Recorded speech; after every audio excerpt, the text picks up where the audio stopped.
Your Excellency, Ambassador Konjit, my co-panelist here, His Excellency Mahmoud Ali Yusuf, and His Excellency Mr. Richard, distinguished guests, ladies and gentlemen.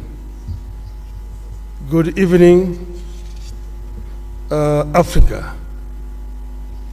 Africa, hamjambo, bonsoir. Salam alaikum rahmatullah ta'ala wa barakatuh. Boa noite.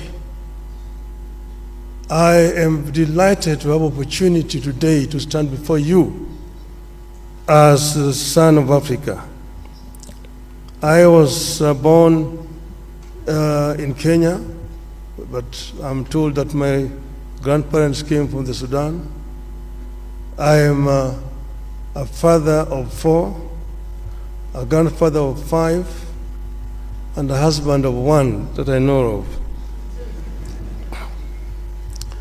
I am an engineer by profession, and I have been an academic.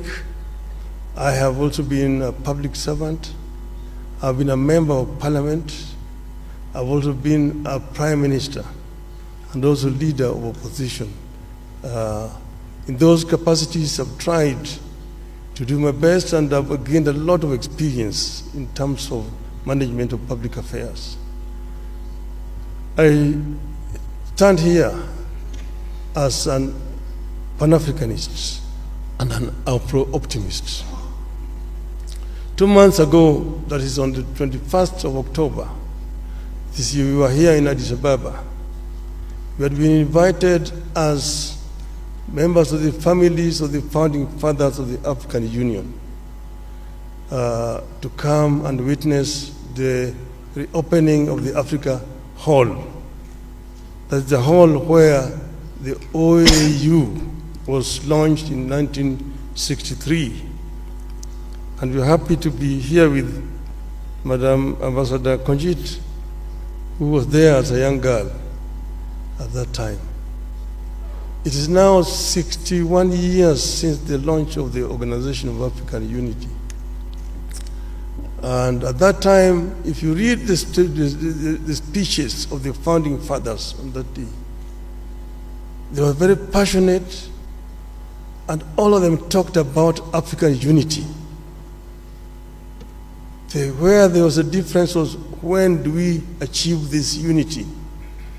There are those who, under the school of thought, that the unity now. There are those who said, no, we need to be gradual in this. Let us first build the building blocks, the regional unions, which will eventually translate into formation of the African Union as a whole.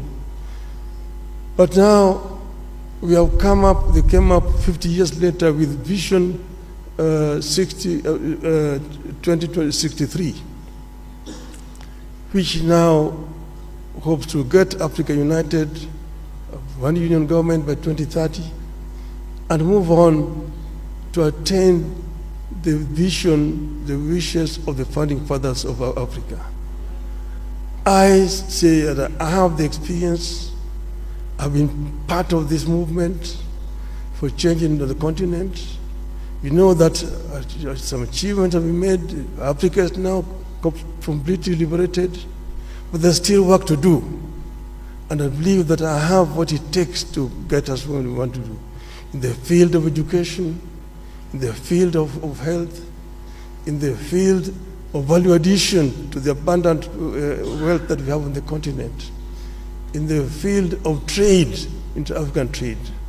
I have acted as the African Union High Representative on Infrastructure.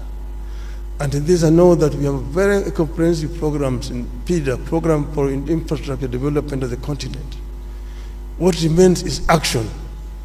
And what I want to promise the African people is that I am going to lead from the front to ensure that we achieve the visions of the founding fathers of our continent.